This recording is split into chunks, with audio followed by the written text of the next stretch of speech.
गुरुर्ब्रह्मा गुरुर्विष्णु गुरुर्देवो महेश्वर गुरु साक्षात् परब्रह्म तस्मै श्री गुरुवे नमः। बोलो गुरुदेव महाराज की जय। श्री गुरु गीता पहला अध्याय। जो ब्रह्म अचिंत्य अव्यक्त तीनों गुणों से रहित फिर भी देखने वालों के अज्ञान की उपाधि से त्रिगुणात्मक और समस्त जग का अधिष्ठान रूप है, ऐसे ब्रह्म को नमस्कार है। ऋषियों ने कहा, हे महाज्ञानी, हे वेद वेदांगों के निष्णात प्यारे सूत जी, सर्व पापों का नाश करने वाले गुरु का स्वरूप हमें सुनाओ, जिसको सुनने मात्र से मनुष्य दुख से विमुक्त हो जाता है, जिस उपाय से मुनियों ने सर्वज्ञता प्राप्त की है, जिसको प्राप्त करके मनुष्य फिर से संसार बंधन में नहीं बनता है, ऐसे परम तत्व का कथन आप करें। जो तत्व परम रहस्यमय और श्रेष्ठ सारभूत है और विशेषकर जो गुरु गीता है, वह आपकी कृपा से हम सुनना चाहते हैं। हे प्यारे सूत जी, वे सब हमें सुनाइए। इस प्रकार बार बार प्रार्थना किए जाने पर सूत जी बहुत प्रसन्न होकर मुनियों के समूह से मधुर वचन बोले। सूत जी ने कहा कि हे सर्वमुनियों, संसार रूपी रोग का नाश करने वाली मातृ स्वरूपनी माता के समान ध्यान रखने वाली गुरु गीता कहता हूँ, उसको आप अत्यंत श्रद्धा और प्रसन्नता से सुनिए।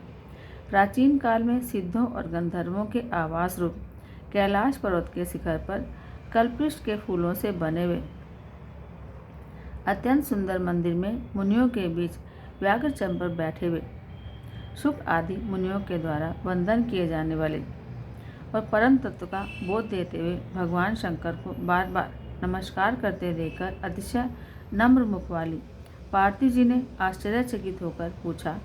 पार्थिव जी ने कहा कि हे ओंकार के अर्थस्वरूप, देवों के देव, श्रेष्ठों के श्रेष्ठ, हे जगत गुरु, आपके प्रणाम हो।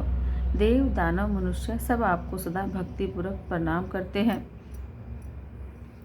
आप ब्रह्मा विष्णु इंद्र आदि के नमस्कार के योग्य हैं। ऐसे नमस्कार के आश्रय स्वरूप होने पर भी आप किसको नमस्कार करते हैं? हे भगवान, हे सर्वधर्मों के ज्ञाता, हे शंभु, जो व्रत सब व्रतों में श्रेष्ठ है, ऐसा उत्तम गुरु महात्मा कृपा करके मुझे सुनाएं।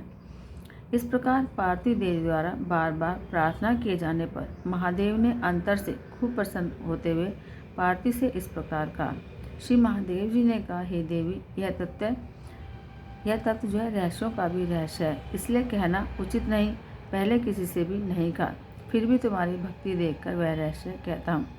हे देवी, तुम मेरा ही स्वरूप हो, इसलिए यह रहस्य तुमको कहता हूँ। तुम्हारा यह प्रश्न लोक का कल्याण कारक है, ऐसा प्रश्न पहले कभी किसी ने नहीं किया।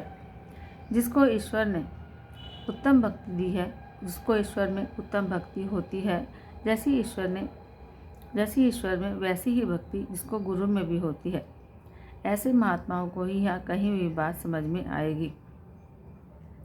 जो गुरु हैं वे ही शिव हैं और जो शिव हैं वे ही गुरु हैं।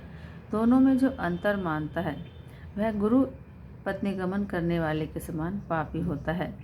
हे प्रिय, वेद शास्त्र पुराण इतिहास आदि मंत्र यंत्र मोहन उच्चाटन आदि विद्या शैव शाक्त आगम और अन्य सर्वमत मतांतर, ये सब बातें गुरु तत्व को जाने बिना भ्रांत चित्त वाले जीवों को पथभ्रष्ट करने वाली हैं।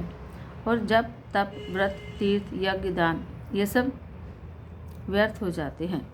हे सुमुखी, आत्मा में गुरु बुद्धि के सिवा अन्य कुछ भी सत्य नहीं है। इसलिए इस आत्मज्ञान को प्राप्त करने के लिए बुद्धिमानों को प्रयत्न करना चाहिए। जगत गूढ़ अविद्यात्मक माया रूप है और शरीर अज्ञान से उत्पन्न हुआ है।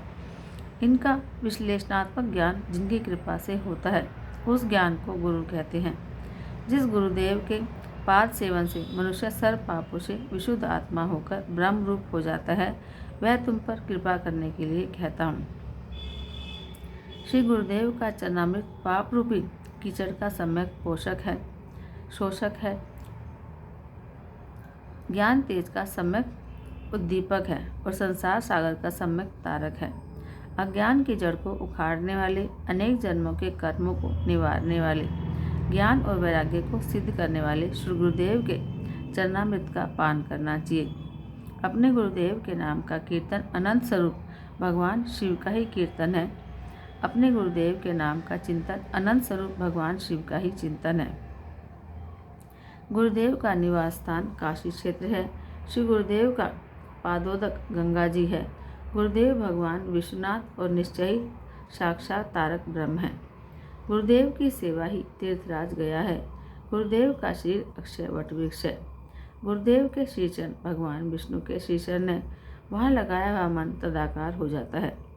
ब्रह्म जो है श्री गुरुदेव के मुखारविंद वचनामृत में स्थित हैं। वह ब्रह्म उनकी कृपा से प्राप्त हो जाता है।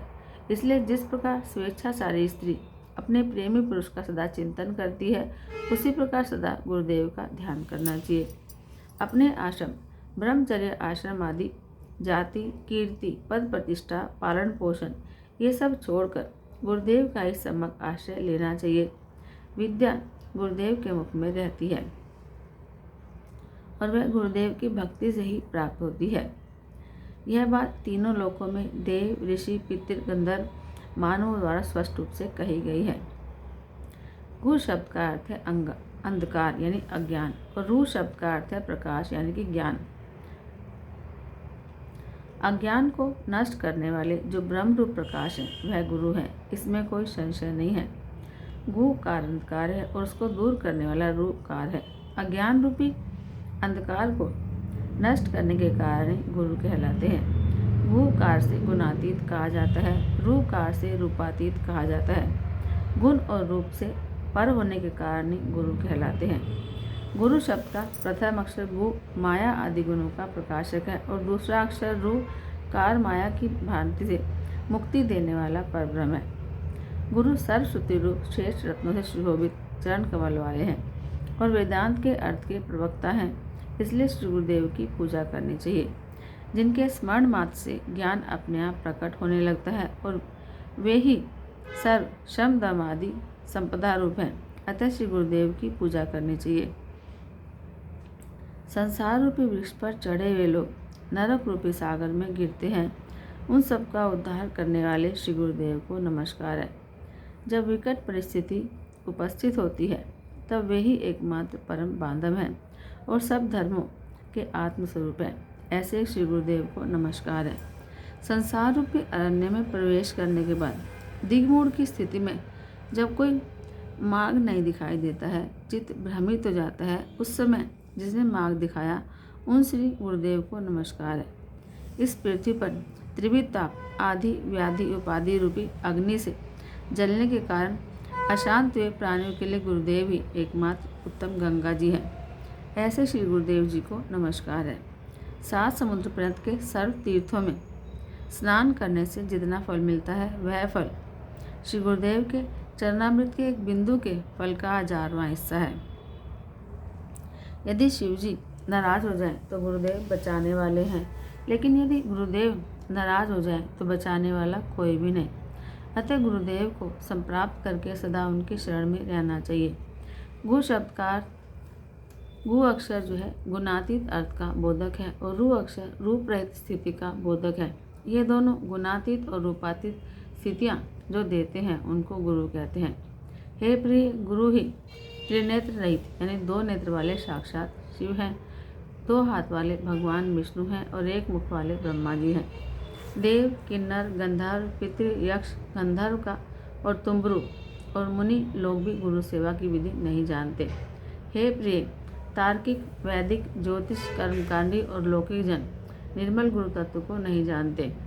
यदि गुरु तत्व से प्रांगमुख हो जाए तो यागिक मुक्ति नहीं पा सकते, योगी मुक्त नहीं हो सकते और तपस्वी भी मुक्त नहीं हो सकते। गुरु सेवा से विमुख गंधर्व, पितृ, यक्ष, चारण, ऋषि, सिद्ध और देवता आदि भी मुक्त नहीं होंगे। इतिश्री स्कांदोत्तर खंडे उमा महेश्वर संवादे श्री गुरु गीतायां प्रथमोऽध्याय।